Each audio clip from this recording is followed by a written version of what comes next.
La parole est à Monsieur Nicolas Desmoulins. Merci Madame la Présidente, chers collègues, Monsieur le Ministre.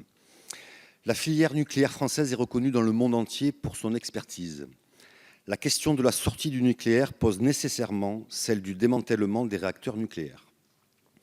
Dans le monde, sur les 150 réacteurs à l'arrêt, seuls 17 démantèlements ont été menés à leur terme. Selon les estimations, plus de 200 réacteurs seront mis à l'arrêt dans les 15 ans à venir.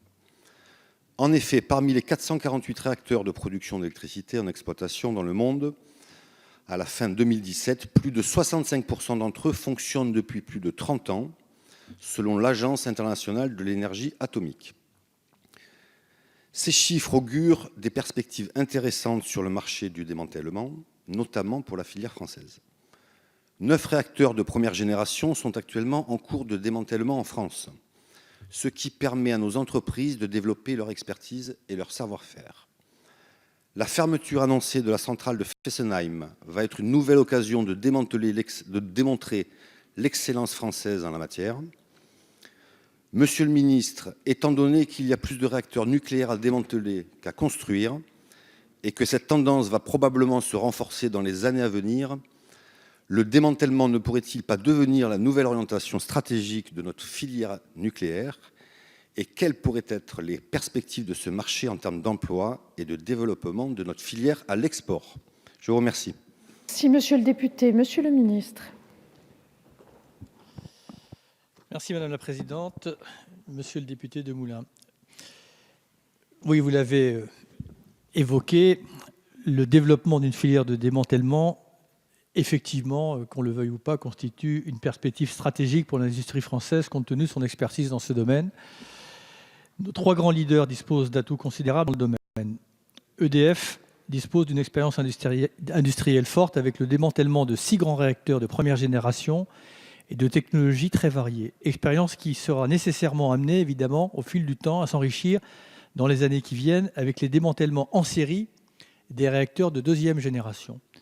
Orano, de son côté, dispose d'une expertise forte et en développement permanent dans la logistique, le démantèlement d'installations du cycle et la reprise, le conditionnement ou le traitement de déchets nucléaires de toute nature. Enfin, le CEA a une recherche et développement très pointu dans ce domaine. Les travaux de structuration d'une offre attractive, notamment en vue de la valoriser à l'international, devront et pourront être abordés dans le cadre du comité stratégique de filière nucléaire.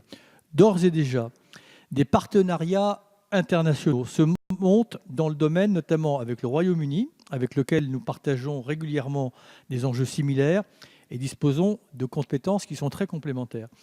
Lors d'un récent séminaire au niveau ministériel, auquel participait la secrétaire d'État Brune Poirson, les 2 gouvernements ont ainsi demandé à EDF, Orano et à la ANDA, qui est l'organisme britannique qui est chargé du démantèlement et de la gestion des déchets radioactifs, de leur faire très rapidement des propositions concrètes, par exemple sur le démantèlement des réacteurs de première génération, graphite-gaz, que notamment les 2 pays ont en commun. Voilà, donc je vous confirme très clairement que le ministère de la Transition écologique et solidaire souhaite accompagner le positionnement des acteurs sur cette thématique, en France d'abord, car c'est un enjeu de responsabilité pour eux, et l'État, pour eux et aussi pour l'État, et à l'étranger, car nos coopérations dans le domaine nucléaire doivent résolument s'orienter sur les enjeux prioritaires de durabilité